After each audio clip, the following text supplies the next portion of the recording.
Τώρα δεν έχουμε δρόμο. Τώρα δύσκολα. Δεν είναι θέμα δρόμου, είναι θέμα. Δύσκολα. Η κρίση έχει δημιουργήσει τεράστιο πρόβλημα ακόμα και στους original χειμερινούς προορισμούς. Σωστό. Άρα λοιπόν υπάρχει διαθεσιμότητα. Παλιά ο Αγιάννης και πολλές παρακαίου ο παγαστικός μέσα δούλευε σαν δεξαμενή στην πληρότητα την οποία δημιουργούσαν. Θα πρέπει να πούμε, που δημιουργούσε η χειμωνιάτικη περίοδο, θα πρέπει να πούμε ξεκάθαρα και θα πρέπει να γίνει κατανοητό. Και επειδή μας είπες τι να πούμε στους ασσαλούς. Βεβαίως. Αυτό είναι πολύ βασικό. Καταρχήν στους ασσαλούς θα πούμε ότι ελάτε και ειλικρινά σας μιλάω ότι αυτό που είπε ο Αποστόλης πριν, από 25 ευρώ πραγματικά ξεκινάνε.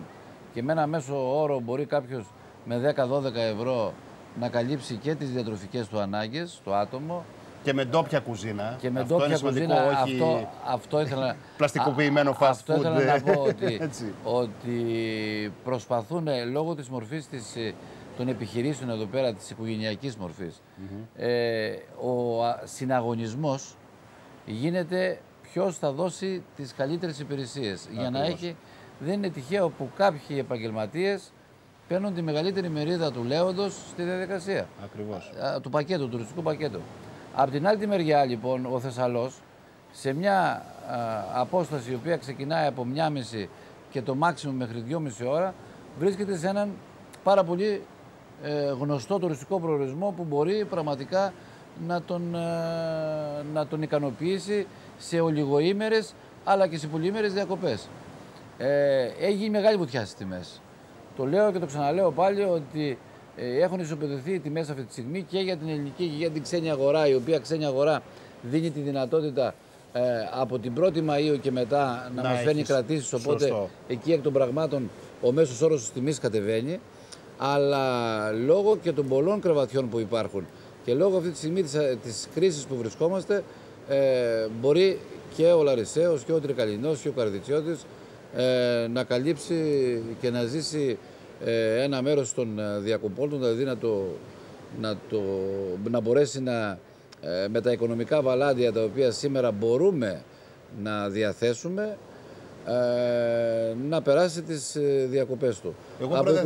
Από 25 μέχρι 60 ευρώ, και το λέω αυτό, βάζω αυτή την ψαλίδα, αναλόγως στην περίοδο, ο άλλος μπορεί και τις υπηρεσίες που προλαμβάνει. Εντάξει. Και επειδή βλέπαμε πριν εδώ ότι έχουμε πιστοποιήσει κάποια πράγματα από μόνοι μας. Το ξενοδοχειακό επιμελητήριο κατάφερε και έδωσε πιστοποίηση το πρωινό στα ξενοδοχεία. Και λίγο έχουμε 1-2 λεπτά. Και με αποτέλεσμα να μπορούμε αυτό που γεύεται ο άλλος στα ξενοδοχεία μας ή στα εστιατόρια να μπορούμε να λέμε ότι πραγματικά είναι το ντόπιο, είναι οι παραδοσιακές συνταγές κτλ. Εγώ εκείνο το οποίο έχω να πω. Και να προχωρήσει λίγο και η ιδέα με το θεσσαλικό πρωινό, δεν είναι κακό. Καθόλου κακό. Εγώ εκείνο το οποίο πρέπει να πω σαν τελευταίο, και επειδή μιλάμε σε αυτή την ενότητα, τι πρέπει να κάνουμε όλοι μαζί. Πέρασαν εποχές που οι πελάτες ερχόταν στην πόρτα μας. Εδώ θέλει συνέργειες. Είναι ο μοναδικός δρόμος και για την οικονομία κλίμακος και για να μπορούμε να μπούμε μπροστά. Δεν υπάρχει περίπτωση να έρθει πελάτες αν δεν κάνουμε κάτι. Εγώ θέλω να κλείσω με την κυρία την κουβέντα μας και να της πω ότι πραγματικά σας ευχαριστούμε για αυτόν τον υπέροχο τόπο που τον διατηρήσατε με αυτή την αρχιτεκτονική κληρονομιά. Δείχνει ότι υπάρχει πολιτισμός στο Ανατολικό Πήλιο. Πραγματικά η αρχιτεκτονική είναι μοναδική και ο σεβασμός στο τοπίο. Και νομίζω ότι είστε άξιοι συνεχιστές αυτής της γενιάς που ξεκίνησε δηλαδή από το 24 να φτιάχνει ένα τουριστικό προορισμό και έφτασε σε αυτό το επίπεδο. Ευχαριστούμε εμείς πάρα πολύ. Είναι υποχρέωσή μας και είναι καθήκον μας. Τυχεροί ήμασταν που γεννηθήκαμε εδώ και πρέπει όσο μπορούμε, όσο δύσκολα και αν είναι τα πράγματα, αυτό το κομμάτι της Ελλάδας να το κρατήσουμε και να το δώσουμε στα παιδιά μας και στα εγγόνια μας. Λοιπόν, δεν υπάρχει καλύτερος τρόπος για να κλείσουμε. Είναι ό,τι πιο όμορφο και πιο δροσερό έχουμε να προτείνουμε για το καλοκαίρι.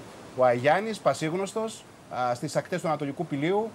Τους ευχαριστούμε θερμά τους ανθρώπους εδώ και ιδιαίτερα τους νέους ανθρώπους που μας υποδέχτηκαν. Και εμείς ανανεώνουμε το ραντεβού μας για την ερχόμενη Δευτέρα. Καλό απόγευμα σε όλους.